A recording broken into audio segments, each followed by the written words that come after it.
It's like offering them a fruit platter. If they don't like the apple of your backspin, switch to the banana of your sidespin. Keep trying different things, and eventually you'll find something they can't handle. Today, our focus is on handling short balls to your forehand, adding more spin, executing heavy long pushes, and using sidespin pushes. First, amateur players often have a problematic stance when receiving short balls. The reason amateurs are slow to move in is that their ready position has weight distributed evenly and flat-footed. In contrast, professionals lean forward with their heels slightly up, keeping their center of gravity ready to launch at any moment. If you aren't ready to launch, you'll always be a step slow to the ball, miss the optimal contact point, and produce a low-quality push or service return. To be ready, lean your upper body forward and engage your core. A tight core allows your feet to move, a relaxed core will hold you back. Second, let's talk about the footwork for moving in on short balls from an amateur's perspective. Amateur footwork for short balls is often flawed, especially against modern serves with right side spin, like hook serves and reverse pendulum serves. For these balls that drift outwards, you tend to take small steps, whereas we professionals take one large step. You must commit to a deep step in to get your leg under the table. When dealing with a short forehand ball, if you contact it at a low point, you're forced into a passive push or scoop with no ability to add quality spin. Therefore, you must shift your weight forward and take a large step in. Do not take small, shuffling steps. Your right foot must land at least in the right half of your side of the table. If your step is too short, your arms still won't have enough reach. You have to solve your footwork and positioning problems first before you can even think about technique. Always move in to contact the ball at the highest point of the bounce. If you're late, you've lost the opportunity. Also, most short forehand balls occur during service return. It's rare for an opponent to play a short push to your forehand immediately after their serve. Therefore, your shot selection depends on your timing.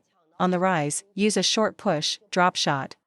At the peak of the bounce, use a long push. On the early descent, you must use a sidespin push, as a regular long push will go into the net. A side cut is also risky and is most effective when executed at the peak of the bounce. To summarize, on the descent, use a sidespin push, at the peak, use a chop push. On the rise, use a drop shot. Remember these three principles. Against spinny and no-spin balls, we can utilize pushing techniques. However, if your opponent serves a clear side topspin ball, do not attempt to push it. Even if you manage to push it back with a vertical racket face, the return will have very little backspin. My advice for topspin serves is to focus on flicking, prioritizing speed and placement. For backspin serves, focus on long pushes, heavy spin pushes, and placement to create a genuine threat with your return. Let's first discuss the heavy long push. The main reason most players can't execute it well is that they use too much forward force. For any short ball technique, whether pushing or flicking, the key to consistency is getting very close to the ball. It is a late acceleration movement. If the ball is here, my racket must be right next to it to execute the push. Keep your racket tight to the ball and accelerate right through the contact. Even with a minimal backswing, I can easily make the ball go long. The smaller the space between your racket and the ball, the higher the success rate when you accelerate. The larger the space, the less control you'll have. This principle applies to both the forehand and backhand. Second, pushing the ball too high is a common amateur mistake. This is mainly caused by misjudging the amount of spin on the incoming ball. For example, if I serve a backspin ball, how much spin does it have? Everyone feels it differently. The real problem is misreading the opponent's spin, not a flaw in your pushing motion. So, how do we fix pushing the ball too high? My feeling is that your racket angle needs to be more vertical. A short serve to your forehand is rarely super spinny. The sidespin backspin on a short serve is much less than on a long serve. Amateur players often open their racket face too much when they move in. You open the racket face because you're afraid of the ball going into the net. You're afraid of the net because you are too slow and have to reach for the ball at the end of your stroke. The incoming ball isn't actually that spinny, but because your stance is too upright, you can't reach it properly and are forced to lift it over the net just to make the ball. This is a cause and effect problem. Your poor ready position leads to an incorrect racket angle. That's why I started with posture and footwork, because you can only add quality if you get close to the ball first. When receiving, I believe you should start with a more vertical racket angle for your push. As long as I'm close to the ball, no matter how much spin it has, I can control the arc with a slightly more vertical racket face. If the ball has more spin, I simply lower my racket height while maintaining that vertical angle, and the ball still won't go into the net. If your racket starts too high and you chop down, you'll hit the net.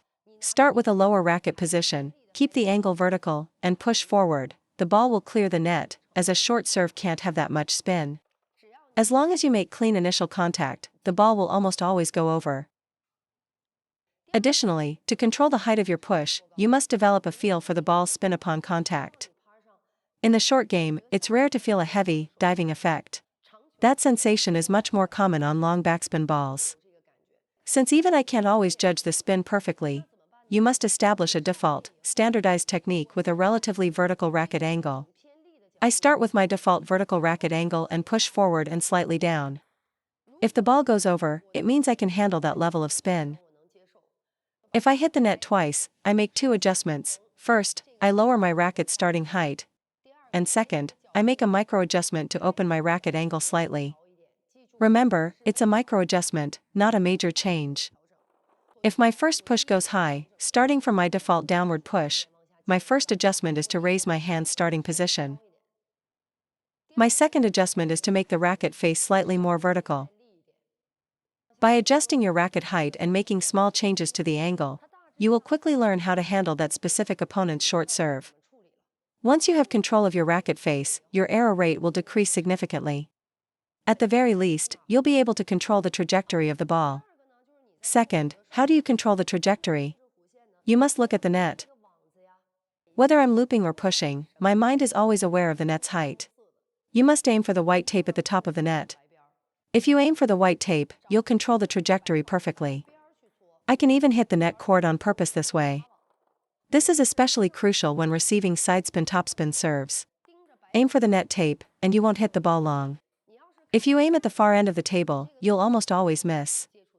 Third, let's talk about controlling the trajectory through the contact point on your racket. If you contact the ball with the top half of your racket while pushing down, the ball will pop up high due to opposing forces. You must use the bottom half of your racket to brush the ball. This is how you truly grip the ball with friction. You need to allow the ball to travel along the racket face. By using the bottom half, your brushing action becomes effective, and you can properly control the ball. So, the question is, how do you learn to contact the ball with the bottom half of the racket? Observe the second bounce of a spinny ball versus a no-spin ball. A heavy backspin ball dies on the second bounce, while a no-spin ball bounces higher. Since a no-spin ball bounces higher, your racket must start higher. Your racket's starting height should match the height of the ball's bounce.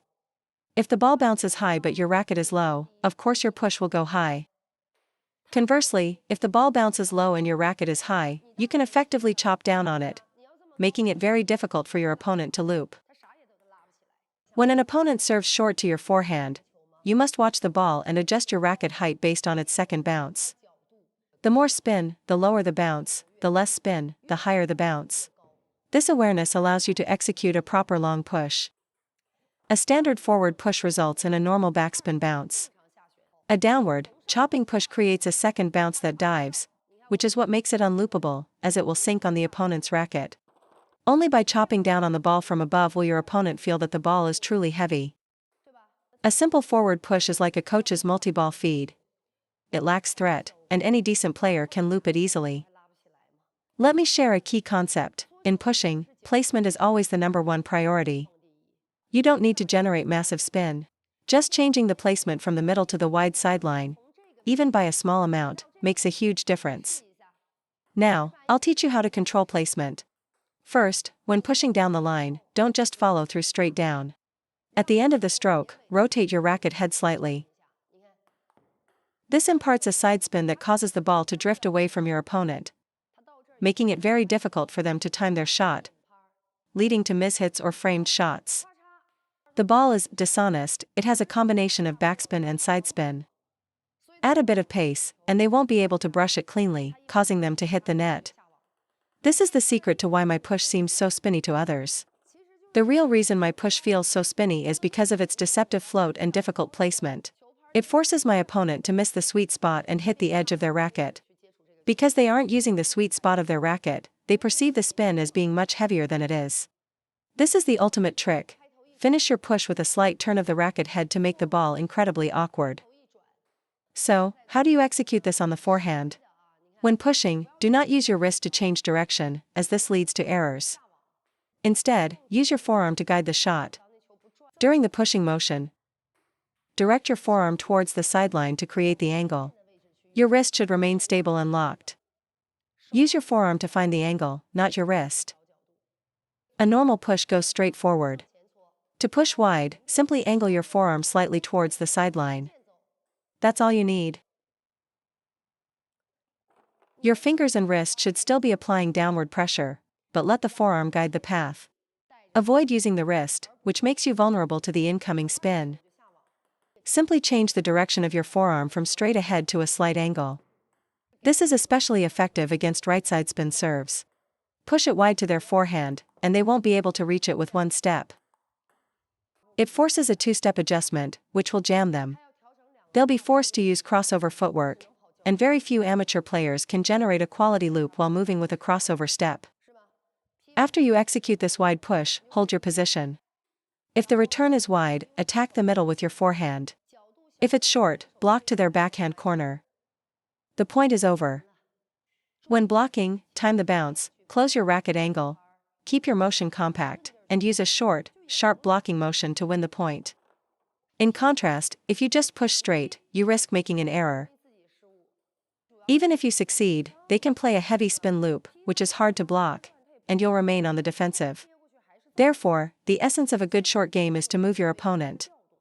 My push isn't just about heavy spin, it's a combination of two things: a downward chopping motion that makes the ball dip sharply on the bounce, and a more deceptive placement than most players, pushing everything wide to the sidelines. I believe amateur players should practice this variation in placement and rhythm, rather than trying to generate the heaviest possible backspin. Trying to create extreme spin requires a very high level of spin reading ability and precise positioning. Instead, you should mix up your techniques and see what your opponent struggles with. It's like offering them a fruit platter. If they don't like the apple of your backspin, switch to the banana of your sidespin.